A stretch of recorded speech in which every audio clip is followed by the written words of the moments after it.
Okay, in this last chapter, the benefits of learning Tajweed, okay, we'll discuss a few narrations from the sayings of the Prophet, peace be upon him.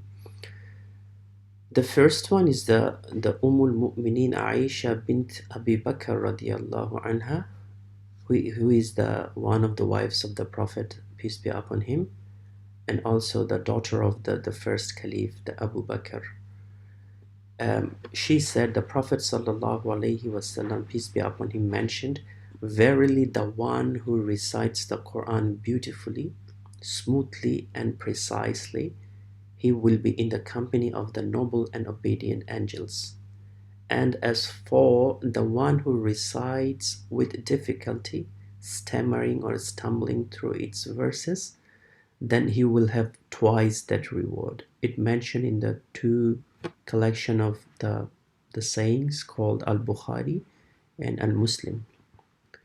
Okay, another one is Uthman ibn Affan, who was the third Caliph of Islam.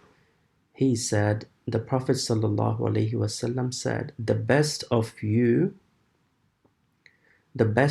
are the ones who learns the Quran and teaches it to the others. It mentioned in Bukhari.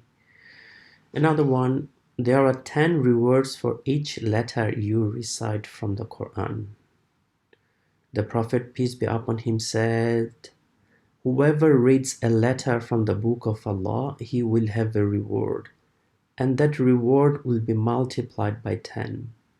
I am not saying that Alif, Lam and Mim is a letter. Rather, I am saying Alif is a letter, Lam is a letter, and Mim is a letter, which comes down to 30 rewards, just to recite only 3 letters.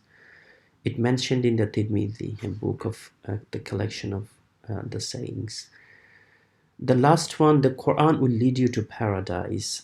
The Quran is an intercessor, something given permission to intercede in the day of judgment. And it is rightfully believed in. Whoever puts the Quran in front of him, it will lead him to the paradise. And whoever puts it behind him, it will steer him to the hellfire. It's also mentioned in another book called Al-Tabarani by the authority of Abdullah ibn Mas'ud, one of the companions of the Prophet, peace be upon him.